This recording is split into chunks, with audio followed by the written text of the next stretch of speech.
Hello friends, welcome to VLS kitchen. ఈరోజు నేను చేయబోయే రెసిపీ మిరియాల రసం. మనకి ఎప్పుడైనా జలుబు చేసినప్పుడు లేదా నోటికి ఏ కూరగాయలు తినాలనిపించినప్పుడు ఈ విధంగా మిరియాల రసం చేసుకొని తింటే చాలా బాగుంటుందండి. ఒకసారి ట్రై చేసి చూడండి. మీరు కనుక మా ఛానల్ని ఫస్ట్ టైం చూస్తున్నట్లయితే మరిన్ని లేటెస్ట్ వీడియోల కోసం క్రింద ఉన్న సబ్స్క్రైబ్ బటన్ని క్లిక్ చేయండి. ఈ ప్రాసెస్ ఎలానో చూసేద్దామా. ముందుగా ఒక బౌల్లో 25 గ్రాముల చింతపండు తీసుకోవాలి. ఇందులో కొద్దిగా వాటర్ని యాడ్ చేసుకోవాలి. ఒకసారి కడిగేసి దీన్ని అలా నానబెట్టి పక్కన పెట్టుకోవాలి. ఇప్పుడు ఒక ప్యాన్లో మిరియాలు తీసుకోవాలి. వీటిని అనేది మనం లో ఫ్లేమ్లో వేయించుకోవాలండి. ఈ విధంగా వేడి చేసి పొడి చేసుకుంటే మనకు రసం టేస్ట్ అనేది చాలా బాగుస్తుందండి. మనం పచ్చి అనేది మిక్సీ చేసుకున్న పొడిలాగా దంచుకున్న మనకు టేస్ట్ అనేది బాగుండదు. చూడండి, ఈ విధంగా మనం పొడి చేసుకుంటే సరిపోతుంది. ఇప్పుడు ఒక ప్యాన్ తీసుకొని 2 టేబుల్ స్పూన్ ఆయిల్ వేసుకోవాలి.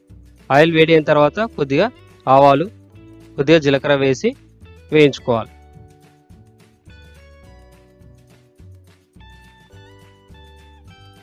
ఈ విధంగా వేయించుకున్న తర్వాత ఇందులో కట్ చేసి పెట్టిన పచ్చిమిర్చి అలానే ఉల్లిపాయలు వేసి వేయించుకోవాలి. ఇలా మొత్తం మనం లో ఫ్లేమ్లో చేసుకోవాలండి. మీడియం హై ఫ్లేమ్లో పెడితే మాడిపోతాయి మనకి. అలానే ఎండుమిర్చి, కరివేపాకు రెమ్మలు వేసి వేయించుకోవాలి.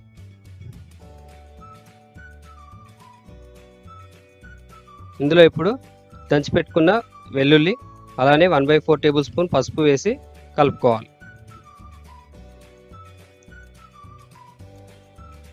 ఇప్పుడు పెద్దగా కట్ చేసి పెట్టిన టమాటా ముక్కల్ని యాడ్ చేసుకోవాలి.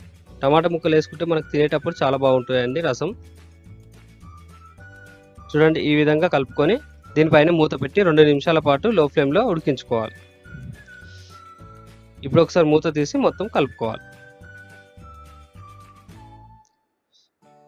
ఇందులో ఇప్పుడు 1 టేబుల్ స్పూన్ కారం పొడి, 1 టేబుల్ స్పూన్ ఉప్పు మీ టేస్ట్కి సరిపడా వేసుకోవాలండి. అలానే 1 టేబుల్ స్పూన్ ధనియాల పొడి, 1 టేబుల్ స్పూన్ మిరియాల పొడి, కొద్దిగా ఇంగువ వేసుకోవాలి. ఇవి మొత్తం కలిసేలాగా కలుపుకోవాలి.